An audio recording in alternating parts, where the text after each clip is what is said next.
విజయవాడలో పునుగులు ఎప్పుడైనా ట్రై చేశారా? నాకు విజయవాడ పునుకులు చాలా ఇష్టం యాక్చువల్లీ. ప్రమోద్ ఇంటి దగ్గరే ఉండేది. ఒక సమ్మర్ హాలిడేస్ ప్రమోద్ నేను best friends, cousins and best friends.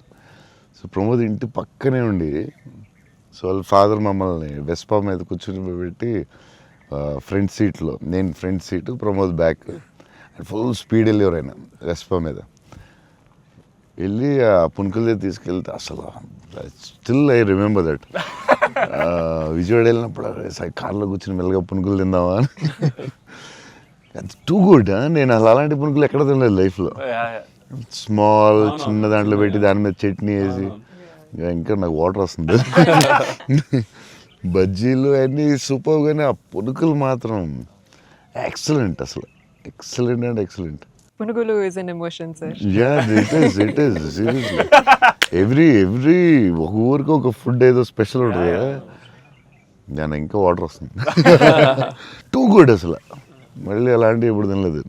So Vijayawada దారిలో వెళ్ళినప్పుడు, షూటింగ్ వెళ్ళినప్పుడు అక్కడ ఆగి పునుకులు తిందామంటే, నేను అన్ని నైట్ ట్రావెల్ చేస్తాను. ఇప్పుడు నైట్లో పునుకులు ఉండవు కదా బా అనుకుని మళ్ళీ